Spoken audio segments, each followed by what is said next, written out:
What if the way you drive every single day is slowly destroying your transmission, and you have absolutely no idea?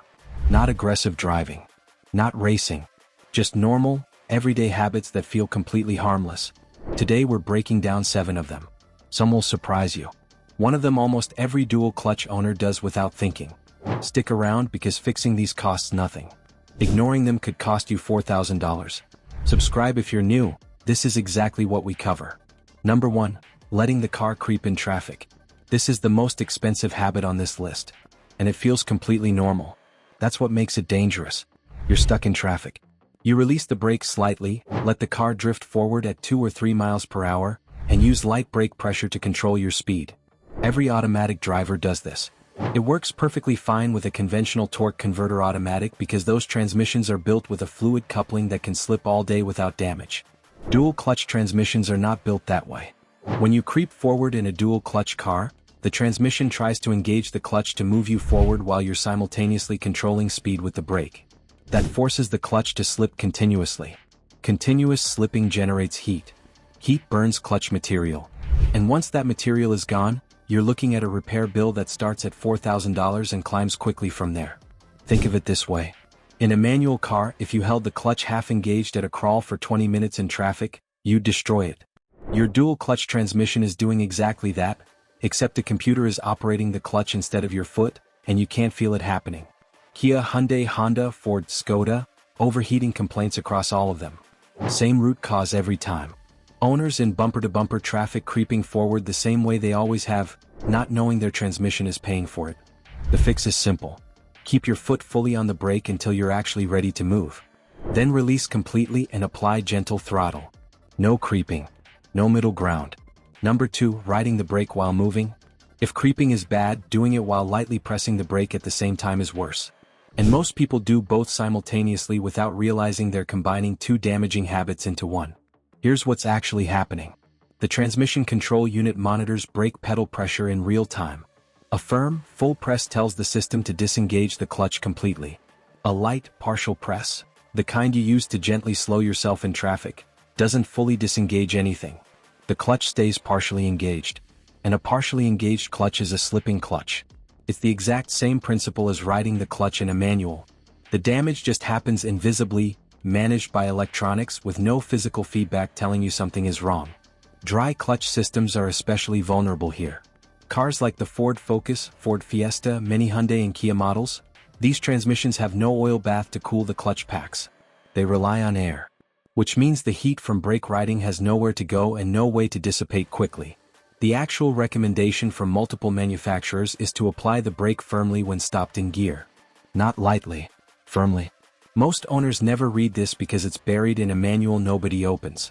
One habit change. Full brake or nothing. Stop riding the middle. Number 3. Using throttle to hold position on hills. This one catches people completely off guard because it feels like the right thing to do. You're on a hill. Traffic is moving slowly. You don't want to roll backward. So you hold your position with a little throttle input, letting the engine fight gravity. Feels controlled. Feels safe. What it's actually doing is forcing the clutch to slip against the full weight of the car on a gradient, and the heat that generates happens fast. On flat ground, creeping only makes the clutch overcome rolling resistance. On a hill, it has to overcome gravity. The thermal load is completely different. On dry clutch systems, that difference is the gap between slow wear and rapid destruction. There's a documented case of a Kia triggering a steep grade brake warning, then a transmission overheating warning, then getting stuck in second gear and jerking. All from stop-and-go traffic on an incline. The car had to be put in park for a full minute before it would operate normally again. The right move on hills is simple. Use the handbrake to hold position. If you're stationary for more than 10 to 15 seconds, shift to neutral. Let the clutch rest completely. Don't make it fight gravity while simultaneously trying not to slip. Number 4. Misusing launch control. Halfway through the list, and this is a big one for anyone who likes to drive hard. If this is useful, hit subscribe. There's more where this came from. Launch control looks like a party trick.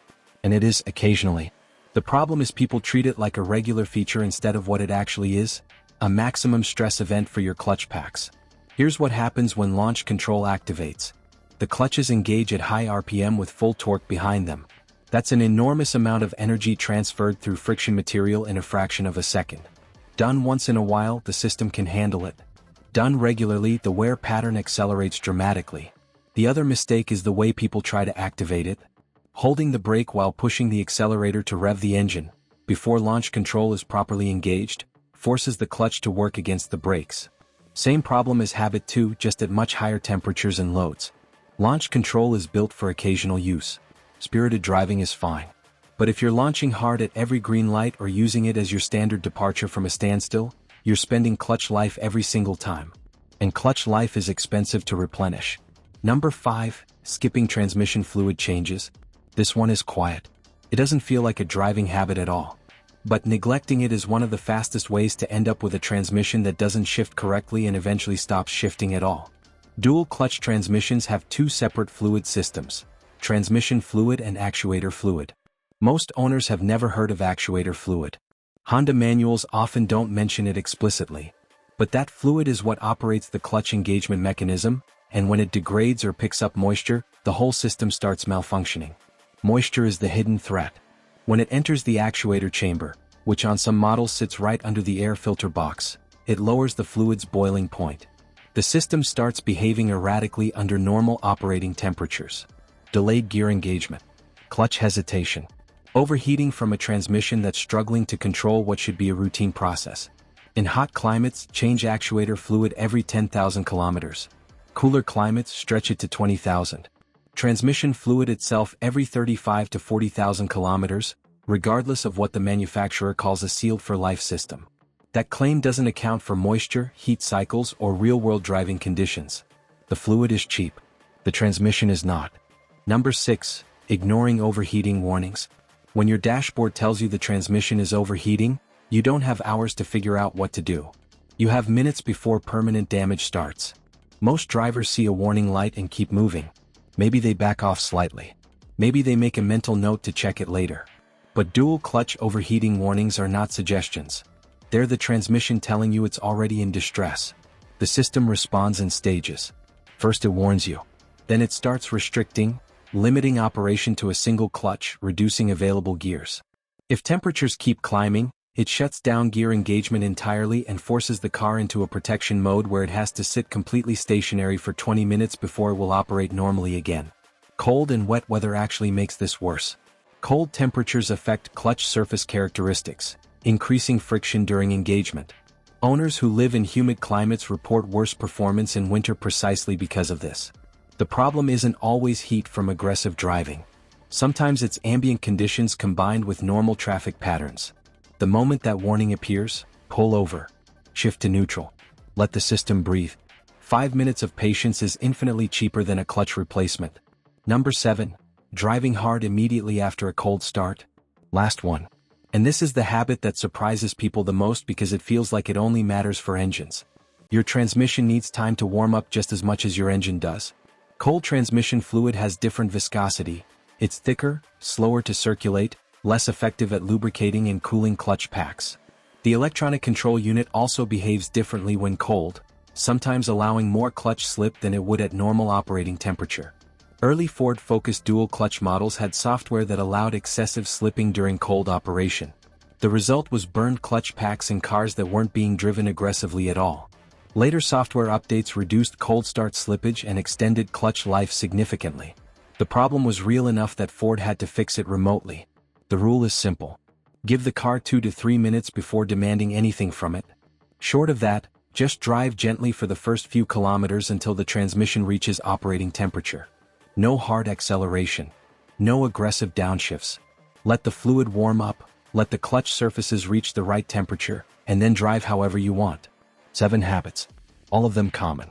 Most of them invisible until the damage is already done. The creeping, the brake riding, the hill holding, the ignored warnings, none of it feels dangerous in the moment. That's what makes it expensive. Your transmission doesn't send invoices while it's failing. It just fails. Know the habits, change the ones that apply to you, and the transmission that should last 200,000 miles actually will. Subscribe for more, and drop a comment if your car has ever thrown an overheating warning. You're probably not alone.